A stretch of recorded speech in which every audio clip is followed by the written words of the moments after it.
Tu ne l'as même pas encore marié. Il n'y a pas une semaine qui va passer sans qu'elle te demande quelque chose qui nécessite que tu dépenses. Quand Adam se sentait seul, Dieu lui a dit, je vais te donner une aide.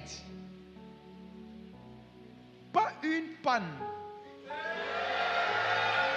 Une aide. Pas une charge. Pas une charge. Une quoi? Pas une charge. Une quoi? Il y a malheureusement des jeunes filles qui ont eu des mamans animées d'un mauvais esprit, qui leur ont dit que il faut chercher à te marier avec quelqu'un qui a l'argent, qui pourra s'occuper de toi et de nous. Donc son critère de choix, elle et sa famille là, c'est quelqu'un qui peut lui être une aide. En fait, ce genre de jeunes filles veulent épouser une femme. Je vais vous expliquer.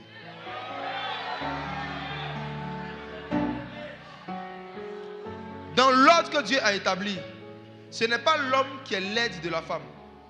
C'est la femme qui était censée être une aide pour l'homme. Ok? Le début de leur relation était une relation d'aide. Ève est venue dans la vie d'Adam, pas pour bouffer seulement les fruits qu'il avait déjà commencé à cultiver. Elle est venue l'aider à cultiver le jardin qu'il était en train de cultiver. Donc, mes frères, l'une des façons de reconnaître Ève, c'est quelqu'un qui te pose des questions pour t'aider. C'est quelqu'un qui, dans les conversations, te montre que dans ce que tu fais déjà, en quoi est-ce que je peux t'aider. C'est quelqu'un qui, dans son attitude, tu vois qu'elle veut t'aider à économiser, t'aider à réduire tes dépenses, t'aider à réaliser tes projets, t'aider même à compléter ton budget pour faire certaines choses, t'aider.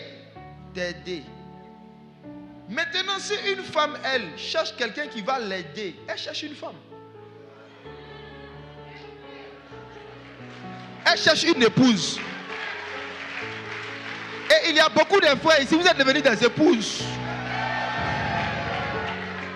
C'est vous qui êtes devenus l'aide.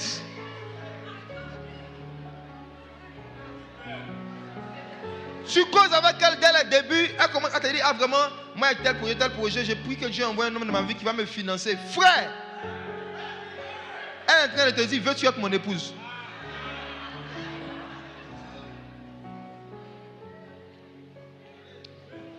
Vous les jeunes sœurs, vous devez aimer plus le travail que les hommes.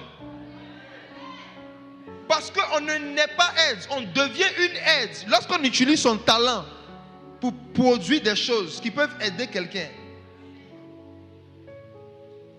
C'est pourquoi il y a un verset qui est mal cité souvent. On dit celui qui a trouvé une femme a trouvé le bonheur. Dieu n'a jamais dit ça. Prenez le verset, il n'a pas dit ça.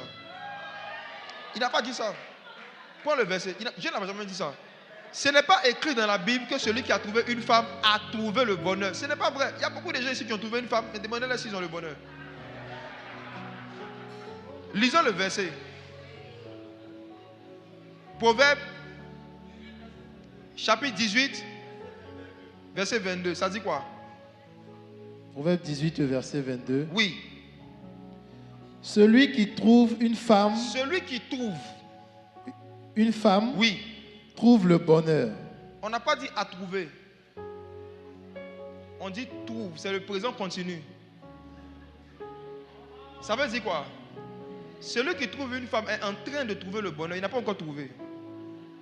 Trouve là, c'est en train de trouver. Parce que entre le temps où tu la rencontres et puis entre le temps où tu vas tomber, tu vas trouver le bonheur, il y a un parcours.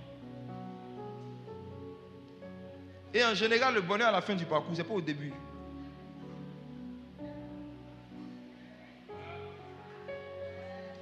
Tu trouves une femme. C'est maintenant que tu dois commencer à chercher le bonheur. Et celle qui peut te donner le bonheur, c'est celle que tu vois dans son attitude. Elle cherche à être une aide. Il y a des femmes qui ne savaient rien de la finance. Elles n'ont pas fait école de finance. Mais elles ont vu qu'elles sont tombées amoureuses de quelqu'un qui a beaucoup de biens. Il a besoin de quelqu'un qui va lui donner des conseils, qui vient l'aider à gérer certains aspects. Elles-mêmes ont commencé à s'informer un peu en finance. Voici le cœur d'une aide. En fait, l'aide choisit ce qu'elle apprend en fonction de la personne qu'elle veut aider.